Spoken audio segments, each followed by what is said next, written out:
നിലമ്പൂരിലെ ദയനീയ പരാജയത്തിൽ സിപിഎമ്മിൽ കല്ലുകടി. എം സ്വരാജിനെ സ്ഥാനാർത്ഥിയാക്കിയതിൽ ഒരു വിഭാഗത്തിന് എം വി ഗോവിന്ദനോട് കടുത്ത എതിർപ്പ്.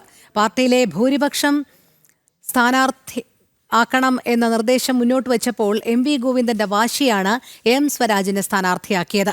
ഇന്ന് ചേരുന്ന സിപിഎം സെക്രട്ടേറിയറ്റിൽ ഈ വിഷയം ചർച്ചയായേക്കും. പ്രശാന്ത് ശങ്കരമംഗലത്ത് ചേരുന്നു കൂടുതൽ വിവരങ്ങളുമായി. പ്രശാന്ത്, നിലമ്പൂരിലേറ്റ ദയനീയ പരാജയത്തിന് ശേഷം സിപിഎമ്മിൽ വലിയ ചർച്ചകൾ നടക്കുന്നതിനോടൊപ്പം തന്നെ ആഭ്യന്തര കലഹവുമുണ്ട്, ചെറിയ രീതിയിലുള്ള ഒരു കല്ലുകടിയും ഒക്കെയുണ്ട്. കാരണം എം വി ഗോവിന്ദനാണ് ഈ പേര് നിർദ്ദേശിച്ചത് എന്നുള്ളത്, എം സ്വരാജിന്റെ പേര്. പാർട്ടിയിലെ ഭൂരിപക്ഷവും വി വസിഫിനെ സ്ഥാനാർത്ഥിയാക്കണം എന്നുള്ള നിർദ്ദേശം മുന്നോട്ട് വെച്ചപ്പോൾ അത് തള്ളിയിട്ടാണ് ഇത്തരം എം വി ഗോവിന്ദന്റെ ഈ വാശി നടപ്പിലാക്കിയത് എന്നുള്ള ഒരു അഭിപ്രായ ഭിന്നതയാണോ ഇപ്പോൾ നിലവിൽ ഉയർന്നിരിക്കുന്നത്?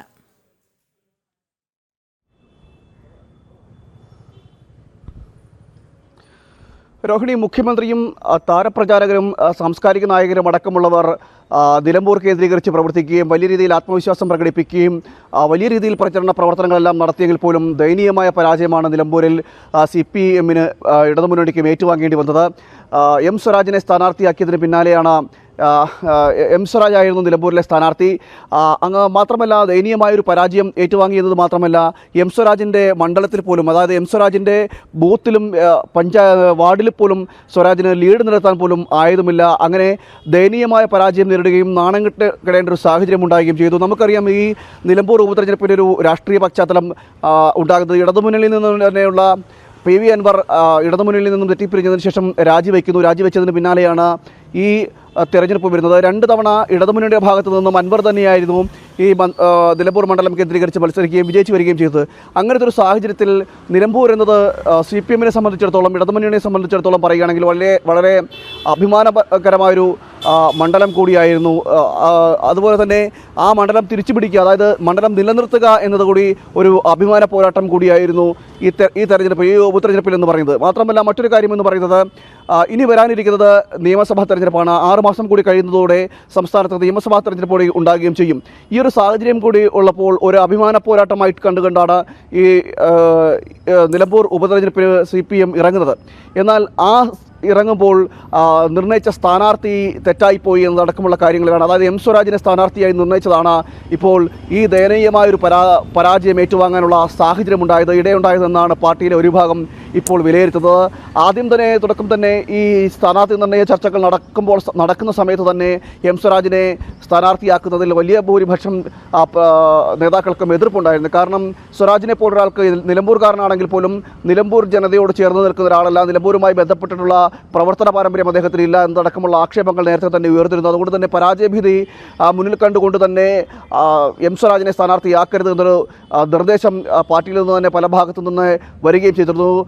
നേരെ മറിച്ച് DYFIയുടെ സംസ്ഥാന സെക്രട്ടറിയായ വി വസീഫിനെ സ്ഥാനാർത്ഥിയാക്കണം എന്നതടക്കമുള്ള നിർദ്ദേശങ്ങളായിരുന്നു അവിടെ ഉയർന്നു വന്നത്. എന്നാൽ അതിനെ മറികടന്നുകൊണ്ട്, ആ നിർദ്ദേശങ്ങളെല്ലാം മറികടന്നുകൊണ്ട് എം വി ഗോവിന്ദൻ്റെ പിടിവാശിയാണ് എം സ്വരാജിനെ നറുക്ക് വീഴുന്നത്, എം സ്വരാജിനെ സ്ഥാനാർത്ഥിയാക്കുന്നതും എം സ്വരാജിനെ നിലമ്പൂരിലേക്ക് അയക്കുകയും ചെയ്തത്. എന്നാൽ തുടർന്നുള്ള ചരിത്രം നമുക്കറിയാം. ഈ തെരഞ്ഞെടുപ്പിലൂടെ വളരെ ദയനീയമായ പരാജയം നിലമ്പൂരിൽ ഏറ്റുവാങ്ങേണ്ടി വന്നു, നാണംകെടേണ്ട സാഹചര്യമുണ്ടായി. ഈ ഒരു സാഹചര്യത്തിലാണ് വീണ്ടും വലിയ രീതിയിലുള്ള നാണക്കേട് ഏറ്റുവാങ്ങുകയും ചെയ്തത്. ഇതിനിടയിലാണ്, പരാജയത്തിൻ്റെ ഇടയിലാണ് അടുത്ത CPMൻ്റെ സംസ്ഥാന സെക്രട്ടേറിയറ്റ് കൂടി വരുന്നത്. പരാജയം നേരിട്ടതിന് പിന്നാലെ, നിലമ്പൂർ ഉപതെരഞ്ഞെടുപ്പിന് പിന്നാലെയാണ് ഈ സംസ്ഥാന സെക്രട്ടേറിയറ്റ് കൂടി വരുന്നത്. വലിയ രീതിയിലുള്ള രൂക്ഷമായ വിമർശനങ്ങൾ സംസ്ഥാന സെക്രട്ടേറിയറ്റിൽ എം വി ഗോവിന്ദനെതിരെ ഉണ്ടാകുമെന്നാണ് നമുക്ക് മനസ്സിലാക്കാൻ കഴിയുന്നത്. തുടർന്ന് സംസ്ഥാന സമിതിയും ഇന്ന് കൂടും. ഇന്ന് ഈ സംസ്ഥാന സെക്രട്ടേറിയറ്റും സംസ്ഥാന സമിതിയുമുണ്ട്. ഈ രണ്ടിലും വലിയ രീതിയിലുള്ള വിമർശനങ്ങൾ ഏറ്റുവാങ്ങേണ്ടി വരുമെന്നാണ് നമുക്ക് മനസ്സിലാക്കാൻ കഴിയുന്നത് എം വി ഗോവിന്ദനെതിരെ. കാരണം എന്തടിസ്ഥാനത്തിലാണ്, അല്ലെങ്കിൽ എന്ത് തീരുമാനമായി പോയി എന്നതടക്കമുള്ള കാര്യങ്ങളാണ് ഇപ്പോഴും ചിന്തിക്കുന്നത്. കാരണം ഒരു തരത്തിലും ഒരു ജനകീയതയില്ലാത്ത ആൾ എന്ന ഒരു തോന്നൽ തന്നെയായിരുന്നു എം സ്വരാജിനെ സംബന്ധിച്ചിടത്തോളം പറയുകയാണെങ്കിൽ. അദ്ദേഹത്തിൻ്റെ താത്വികമായിട്ടുള്ള അവലോകനങ്ങൾ ഒഴിച്ചു കൂട്ടിയാൽ മാത്രം നിലമ്പൂർ ജനതയുമായി ചേർന്ന് നിൽക്കുന്ന ഒരാളെ അല്ല. നിലമ്പൂർക്കാരനാണെങ്കിൽ പോലും നിലമ്പൂർ ജനതയുമായി ചേർന്ന് നിൽക്കുകയോ അല്ലെങ്കിൽ അവിടെ പ്രവർത്തിച്ച പാരമ്പര്യമൊന്നും ഇല്ലാത്ത ഒരാൾ ആണ് എം സ്വരാജ്. അതുകൊണ്ട് തന്നെ സ്വരാജിനെ പോലെ ഒരാളെ ഈ ഒരു അഭിമാന പോരാട്ടത്തിൽ ഇറക്കിയത് അനുചിതമായി പോയി എന്നുള്ള വിലയിരുത്തലുകളായിരുന്നു പാർട്ടിയുടെ ഭാഗത്ത് ഉണ്ടാക്കുന്നത്. അത് ശരിവെക്കുന്നതാണ് ഈ തെരഞ്ഞെടുപ്പ് കൊണ്ട് ബോധ്യമാകുകയും ചെയ്തത്. ഈ സാഹചര്യത്തിലാണ് സംസ്ഥാന സെക്രട്ടേറിയറ്റ് കൂടുന്നത്. സംസ്ഥാന സെക്രട്ടേറിയറ്റിൽ ഈ വിഷയം ചർച്ചയാകുമ്പോഴോടൊപ്പം മാത്രമല്ല ഈ എന്തടിസ്ഥാനത്തിലാണ് എം സ്വരാജിനെ പോലെ ഒരാളെ സ്ഥാനാർത്ഥിയായി നിർണ്ണയിക്കാൻ ഉണ്ടായ സാഹചര്യം ഉണ്ടായത്, അതോടൊപ്പം തന്നെ അതിൻ്റെ കാരണം എന്താണ്, എം വി ഗോവിന്ദൻ ഇത്രത്തോളം പിടിവാശിയോടുകൂടി എന്തുകൊണ്ടാണ് ഈ എം സ്വരാജിനെ സ്ഥാനാർത്ഥിയാക്കിയത് എന്നടക്കമുള്ള കാര്യങ്ങൾ എന്തായാലും നേതാക്കൾ ചോദിക്കും. അതിൽ വിശദീകരണം എം വി ഗോവിന്ദനും നൽകേണ്ടി വരും. വലിയ രീതിയിലുള്ള പ്രതിഷേധങ്ങൾക്കും വിമർശനങ്ങൾക്കും ഈ സെക്രട്ടേറിയറ്റ് ഇടയാക്കും എന്നാണ് നമുക്ക് മനസ്സിലാക്കാൻ കഴിയുന്നത്. തുടർന്ന് ഉച്ചയ്ക്ക് ശേഷം സംസ്ഥാന സമിതിയും കൂടുന്നുണ്ട്. അതിലും വിഷയം ചർച്ച ചെയ്യും. നിലമ്പൂർ ഉപതെരഞ്ഞെടുപ്പ് ചർച്ച ചെയ്യും. ആ ഉപതെരഞ്ഞെടുപ്പിൽ ചർച്ചയാകുമ്പോൾ ഈ വിഷയമെല്ലാം സ്ഥാനാർത്ഥി നിർണ്ണയം അടക്കമുള്ള വിഷയങ്ങളെല്ലാം ചർച്ച ചെയ്യുകയും ചെയ്യും. വലിയ രീതിയിലുള്ള വിമർശനങ്ങൾക്ക് ഈ ഇന്നത്തെ CPM സംസ്ഥാന സെക്രട്ടേറിയറ്റും സംസ്ഥാന സമിതിയും സാക്ഷിയാകും എന്നാണ് നമുക്ക് മനസ്സിലാക്കാൻ കഴിയുന്നത്. രോഹിണി. ശരി, പ്രശാന്താണ് വിവരങ്ങൾ നൽകിയത്.